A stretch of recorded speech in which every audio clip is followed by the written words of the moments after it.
Hey Sagittarius, how's it going? Now, you don't have to do more than you're comfortably able to do at this time.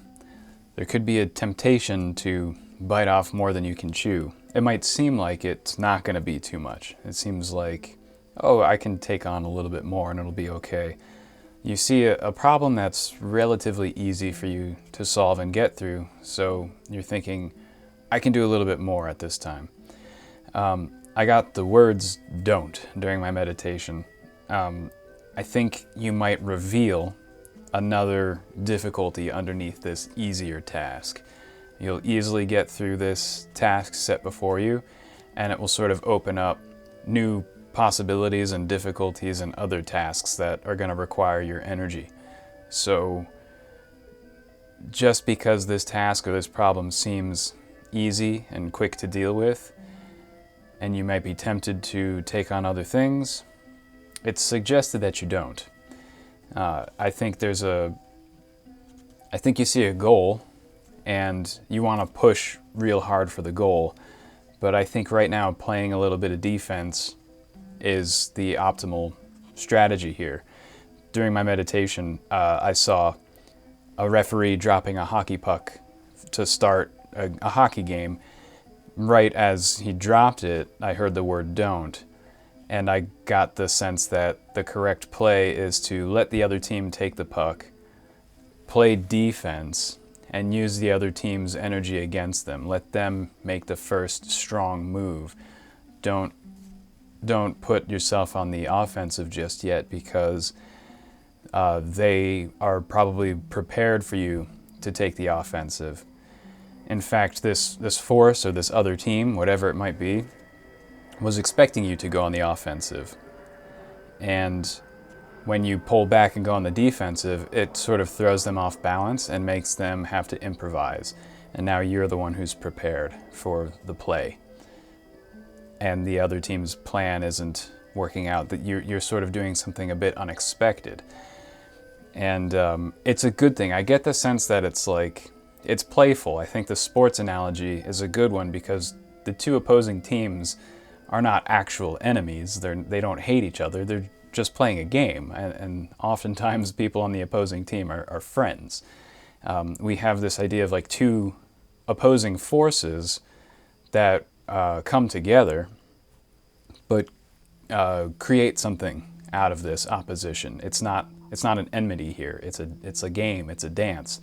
So I think there are two forces coming together to clear up some sort of obstruction or to conquer some sort of task, to complete some sort of task. But it's going to happen pretty easily and reveal something else that has to be taken care of. So clear the obstruction and just focus on whatever that is, whatever this obstacle is, whatever this easy task is. Just focus on doing that as well as you can. Just, put 100% into that, and you might feel like, oh, but I could do more, this is too easy. Just go through it, because I think you're going to reveal something else that you can dedicate your energy to that's going to be more worthwhile than whatever extra tasks and responsibilities you could have potentially taken on. You'll find something more challenging, more rewarding that you can focus on that's not so apparent to you right now. It's not going to be apparent to you until you tackle this first task. So all these other options around you that you might want to deal with are either for later or for someone else to deal with. And they're really not for you. They're not meant for you. It'll be too much for you to take on. And there's no shame in it. In fact, I think if there are people around you, they'll notice like, oh, this person's intelligent. They know how to handle things. They know how to expect the unexpected. They know how to prepare for an unknown. You might be worried that like, oh, I have to show that I can take on extra responsibilities now because this thing's too easy. Everybody knows it's really easy. If I don't take on extra stuff, they're going to be disappointed. They're going to think I'm lazy or something. That's not the case. What you're doing is being prepared for an unknown. And you're proving that you have a strategic, far-thinking mind. You can see a couple steps ahead. And even if you can't see a couple steps ahead, you expect difficulties, you expect the unexpected. what's the saying? You expect the best but prepare for the worst, kind of a thing. And that's what's going to get you ahead. That's what people will notice about you. If you're in a situation where you're around other people, they'll see that you took on a task that you were able to accomplish easily, so that you could dedicate energies to dealing with whatever might come up that nobody has the foresight to see. And trusting yourself that you don't necessarily need to see what that next thing is, but you understand the potential that something else will arise. That's a type of wisdom that people will respect, or that you'll respect about yourself. You'll get to this new task after taking care of the easy one, and you'll be proud of yourself for being reserved, for preserving your energy, preserving your protecting your time spent. Being wise in how you spend your time, and you'll find like, oh, I don't really have to take on more than I can chew. I don't have to bite more than I can chew. It's okay to just bite what you can chew. And all the social pressures about going the extra mile and taking on the extra responsibilities, it's all nonsense. Nobody actually respects people who do that, because we all know that they get burned out and tired and miserable, and it's not very inspiring to watch people take on more than they can chew. We're told it's inspiring because that's how we're taught by our corporate overlords, but we really just need to, what's actually inspiring is to be able to take care of the business you can take care of the works and projects you can take care of, while also preserving your sanity, your mental health, your energy levels, and your physical health. That's what's really inspiring. And I think you're gonna strike that balance. You're gonna hit that chord just right, and it's gonna be perfectly in tune. There's also, what I'm getting here is something was amiss. There are sort of two things going on. This is the next thing. Something's sort of amiss. It needs to be dealt with in a severe way, but not severe, because it's imagine this might actually be the case, that justice needs to be served in the form of punishment. But the punishment perfectly fits the crime, meaning it's not too severe. You're not being lenient and you're not being cruel. It's a perfectly suitable punishment. It's just and fair, but it's forceful is what it is. Maybe severe is not the right word. It's forceful, it's swift, because a permanent change needs to happen quickly. Perhaps this has to do with the easy task that's in front of you. You have to just carry out justice, carry out some form of punishment. There's this kind of idea of punishment here. And I know that sounds kind of negative a lot of the times, but in order to make a swift change in a situation, sometimes you just have to punish someone. Like dealing with children, you just have to take away their toy for a few hours, something like that. And it fits the crime. It's utterly appropriate. It's totally just. There's no fault in dealing out this punishment. And everyone will see that. It's like, okay, yeah, that just had to get done. And it had to get done quick and now, and we just need to change the situation permanently and move on, and it's all good. So in doing this, you have to use your intuition. I don't think calculation is going to be possible at this time. Like I was saying, these unknowns you're dealing with, you're not going to be able to calculate or think your way through this one. You're not going to be able to analyze a situation to project possible futures. There's not enough data. There's not enough statistics. There's not enough history or background to make a calculated decision. It has to be an intuitive decision. Whether it's clearing this obstacle, taking care of this easy task, or dealing out this punishment. These three things, it might all be the same thing. An obstacle, a punishment, a task to take care of. Might be wrapped up, or it might be three distinct things. I'm not sure how it fits for each specific individual here. Any combination thereof, perhaps. But it's calculation. You got to follow your heart.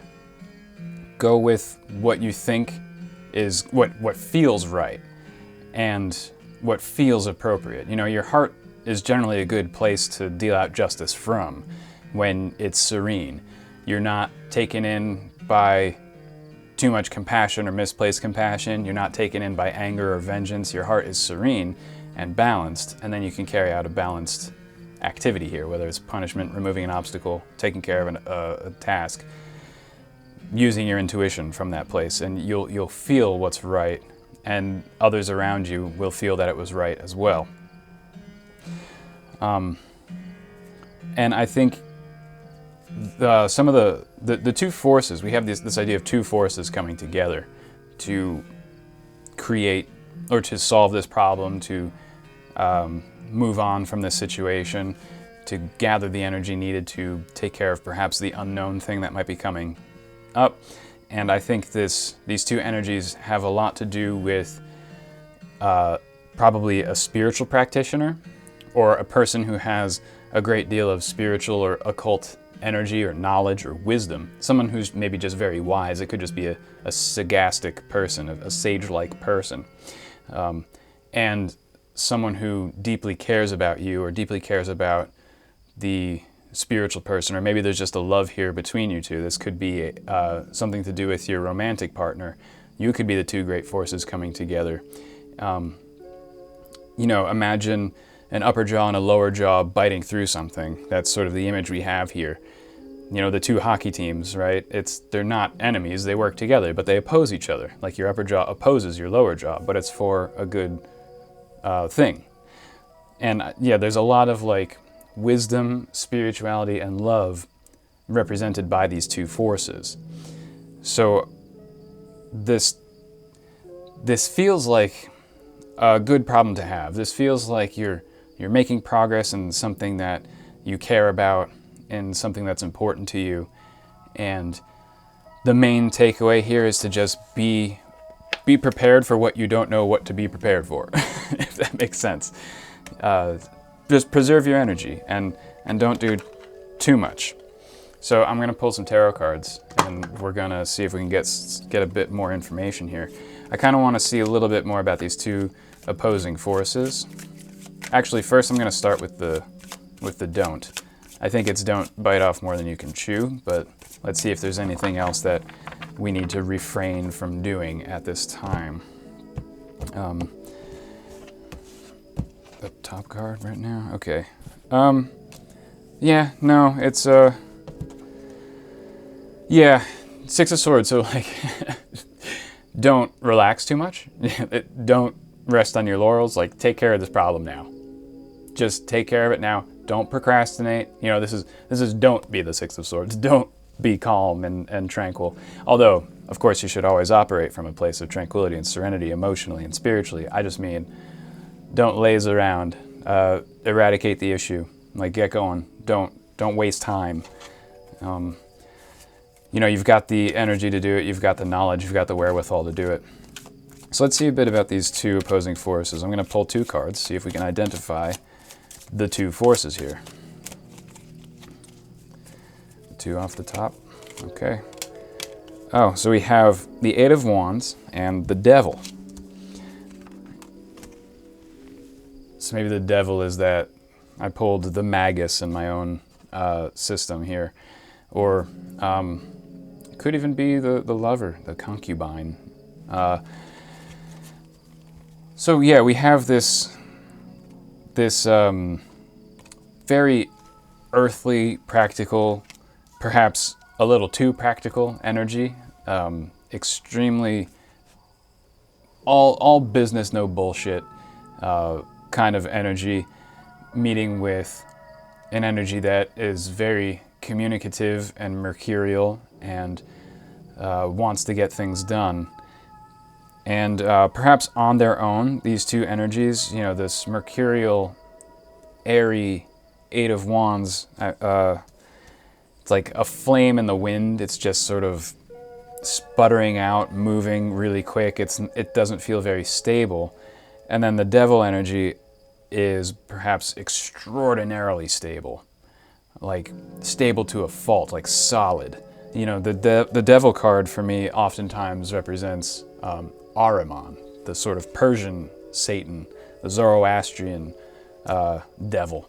And he is the forces of materialism and solidity and stagnation and solid. Yeah, I said solidity already. So we have this fiery, airy, mercurial, fast-moving, ungrounded, flitty energy meeting with an extraordinarily solid, grounded to a fault energy. So I think what's happening here is a really hardcore magical balancing between these two forces, counteracting, like a sort of, what's the word, synergistic? That sounds like corporate language. A synergistic coming together, like bouncing off of each other energy, balancing each other out, helping each other out, counteracting each other when it's necessary, giving warmth to this cold Ahrimanic devil energy, and also grounding the mercurial, airy, fiery energy.